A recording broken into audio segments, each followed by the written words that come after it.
सुनवाई आज supreme court पे जब चल रही थी, उसके बाद ये फैसला सामने आया कि 1563 छात्र जिन्हें ग्रेस मार्क दिए गए थे, उनकी परीक्षा को फिर से कराया जाएगा। ये बताया गया कि 1563 छात्र की परीक्षा होगी, 30 जून के पहले पहले उनके नतीजे आ जाएंगे और फिर वो काउंसलिंग में शामिल होंगे। लेकिन इन सब के बीच सवाल कई खड़े हो रहे हैं। हो सकता है आप भी ये सोच रहे हो कि वो 1563 छात्र कौन हैं, दोबारा परीक्षा उनकी कब होनी है, वो तारीख कौन सी है, क्या सारे बच्चे जो हैं उन्हें दोबारा एग्जाम देना पड़ेगा? ये जो सारे सवाल आपके मन में चल रहे हैं, उसका हम जवाब देने की कोशिश करते हैं।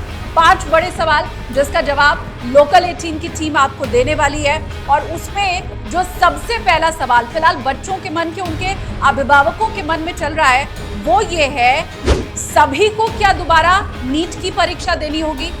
जवाब इसका है नहीं।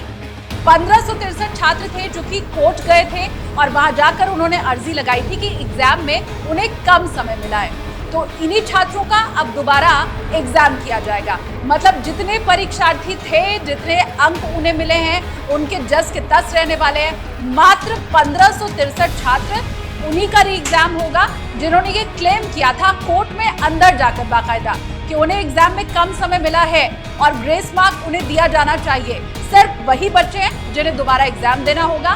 बाकी के परिणाम का कोई प्रभाव नहीं पड़ने वाला है। उन्हें ना एग्जाम दिया जाएगा, ना उनके नंबर बदले जाएंगे। अब दूसरा बड़ा सवाल, दोबारा कब होगी नीट यूजी की परीक्षा? तो दोबारा 1563 छात्र जिनकी परीक्षा होनी है, उसकी तारीख है 23 जून 2024। इन 1563 छात्रों को 23 जून को दोबारा एग्जामिनेशन सेंटर जाकर और वहां परीक्षा देनी होगी। अब तीसरा बड़ा सवाल ये है कि इसका रिजल्ट कब आएगा? तो देखिए, आपको बता दें कि रिजल्ट की जो तारीख है वो अभी जारी नहीं की गई है, लेकिन ये बताया गया कि 30 जून के पहले पहले रिजल्ट आ जाएगा। मतलब 23 जून को एग्जाम होगा और 30 जून के पहले रिजल्ट आने की बात एनटीए की तरफ से कही जा रही है।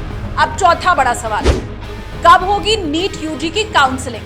देखिए, 23 जून को परीक्षा है, 30 जून के पहले रिजल्ट आ जाएगा और उसके बाद घोषणा की जाएगी कि काउंसलिंग की डेट क्या है।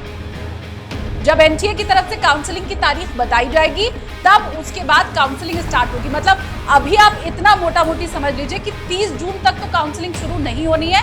जब री एग्जामिनेशन वाले बच्चों का रिजल्ट आ जाएगा, उसके बाद काउंसलिंग की तारीख का ऐलान किया जाएगा और उसमें आपको शामिल होना है। आखिरी बड़ा सवाल कि क्या ग्रेस मार्क पाने वाले परीक्षार्थियों के लिए दोबारा परीक्षा देना अनिवार्य होगा? जवाब है नहीं, ये वैकल्पिक है। 1563 छात्र अगर चाहें तो वो दोबारा एग्जाम दे सकते हैं, अगर नहीं चाहें तो दोबारा परीक्षा नहीं देनी होगी। लेकिन जो ग्रेस मार्क उन्हें दिया गया है वो अब खत्म हो जाएगा।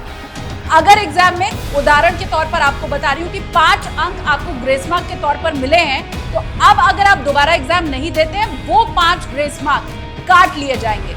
लेकिन एग्जाम देना है या नहीं देना है, ये उन 1563 छात्रों की मर्जी पर डिपेंड करेगा। मतलब ये वैकल्पिक है, वो चाहे तो दोबारा एग्जाम दे, चाहे तो एग्जाम ना दे। लेकिन इतना जरूर है कि जो ग्रेस मार्क हैं अब वो काउंट नहीं होंगे। तो इस तरह से ये 5 बड़े सवाल जो आपके मन में उठ रहे होंगे आज के फैसले के बाद, उसका जवाब हमने आपको दिया। अब अगली सुनवाई इस पूरे मामले की 8 जुलाई को होनी है और उस वक्त हम देखेंगे कि कोर्ट के अंदर क्या जरा होती है और उसके ऊपर अदालत का क्या फैसला आता है।